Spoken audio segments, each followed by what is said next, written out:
नमस्कार, आप देख रहे हैं N24 न्यूज गुजरात। सूरत शहर के सचिन जीआईडीसी पुलिस स्टेशन विस्तार में मिली एक अज्ञात लाश की पहचान कर क्रूरतापूर्वक हत्या करने वाले आरोपी को कुछ ही दिनों में गिरफ्तार कर हत्या का अपराध सुलझाने वाली सूरत शहर क्राइम ब्रांच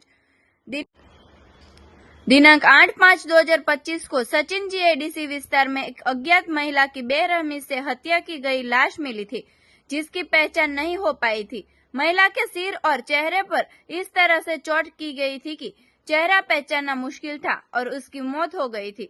इस गंभीर मामले में सचिन जीआईडीसी पुलिस स्टेशन में शिकायत क्रमांक 2025 के तहत भारतीय दंड संहिता की धारा 103(1) और जीपी एक्ट की धारा 135(1) के अंतर्गत अपराध दर्ज किया गया था। यह अपराध अत्यंत गंभीर प्रकृति का था, इसलिए सूरत शहर के पुलिस कमिश्नर द्वारा इस अपराध को सुलझाने के लिए सूरत क्राइम ब्रांच को आवश्यक दिशा निर्देश और मार्गदर्शन दिया था। इसके चलते क्राइम ब्रांच की पुलिस टीमों ने लगभग 500 सीसीटीवी कैमरे की जांच कर अज्ञात अपराधी को पकड़ने का प्रयास शुरू किया। इस दौरान सीसीटीवी फुटेज और निजी मुखबिरों से मिली जानकारी के आधार पर मृतक महिला की पहचान मुन्नी देवी मुन्ना सिंह गणेशी चौहान, उम्र 35 साल, निवासी प्लॉट नंबर 63, अंबिका नगर, तलंगपुर रोड, शिवनगर, सचिन जीआईडीसी सूरत शहर, मूल गांव चंदोली पोस्ट, जोगिया थाना, बारूद जिला, औरंगाबाद, बिहार के रूप में हुई। उसकी हत्या अरमान छोटे बाबू हाशमी नामक व्यक्ति ने की थी। जांच में सामने आया है कि आरोपी नेपाल और बिहार अपने मूल निवास भाग गया था, जिसे पकड़ने के लिए लगातार प्रयास जारी थे। इसी बीच आज क्राइम ब्रांच के एंटी ऑर्गेनाइज क्राइम स्क्वाड के पुलिस सब इंस्पेक्टर और पुलिस कर्मियों को मिली पक्की जानकारी के आधार पर आरोपी अरमान छोटे बाबू हाशमी को गिरफ्तार किया गया है। इस आरोपी ने सचिन जीआईडीसी पुलिस स्टेशन में अपराध क्रमांक 2025 भारतीय दंड संहिता की धारा 103(1) और जीपी एक्ट की धारा 135(1) के तहत अपराध किया था। आरोपी को आगे की कार्रवाई के लिए सचिन जीआईडीसी पुलिस स्टेशन को सौंपने की प्रक्रिया चल रही है।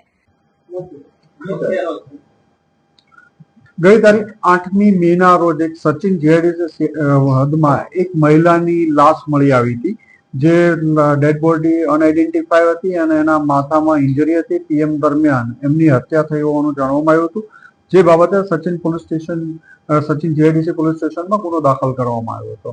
અનડિટેક વંશોધાયેલો મર્ડરનો ગુનો હોય, જેથી ક્રાઇમ બ્રાન્ચ અને અલગ અલગ ટીમો બનાવીને કામમાં હતા। દરમિયાનમાં ક્રાઇમ બ્રાન્ચના પોલીસ ઇન્સ્પેક્ટર આરઆઈ જાડેજાને બાતમી મળેલ કે આજે મરણ જનાર સ્ત્રી છે, એનું નામ મુન્ની દેવી વાઇફ ઓફ મુન્નાસિંહ ગણેશસિંહ ચૌહાણ છે અને એ સચિન જીઆઈડીસી વિસ્તારમાં રહે છે।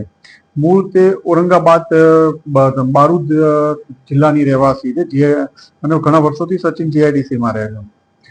એને એક કિસમ અરમાન છોટે બાબુ હાશમી સાથે રિલેશનશિપમાં હતી અને બંને સાથે ઘણીવાર રહેતા હતા અને એના હસબન્ડ સાથે પણ રહેતી હતી અને અવારનવાર આ બંને વચ્ચે ઝઘડા પણ થતા હતા।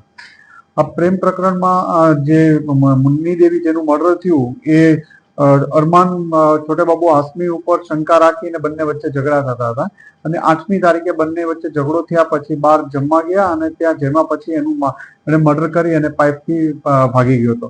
સૌપ્રથમ એ અહીંથી ભાગી અને એ મૂળ જે હાશમી છે, અરમાન હાશમી, એ પાંડેસરા વિસ્તારમાં રહે છે, ઓરિજિનલ બિહારનો રહેવાસી, બક્સર જિલ્લાનો છે। ત્યાંથી નેપાળ જતો રહ્યો તો પોખરાથી ફરીથી પાછો બિહાર આવ્યો અને બિહારથી બાતમી આધારે ક્રાઇમ બ્રાન્ચની ટીમે ટ્રેપ કરી અને એને પકડી પાડ્યો છે। એને હતું કે લેડીને કે અરમાનને કોઈ બીજી સ્ત્રી સાથે પણ સંબંધ છે, જેને લઈ અને બંને વચ્ચે અવારનવાર ઝઘડો થતો હતો।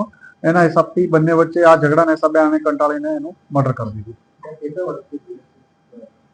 2 વર્ષથી ઉપરથી રિલેશનશિપમાં હતા બંને। देखते रहिए N24 न्यूज गुजरात, सिर्फ हम तक ही नहीं सब तक।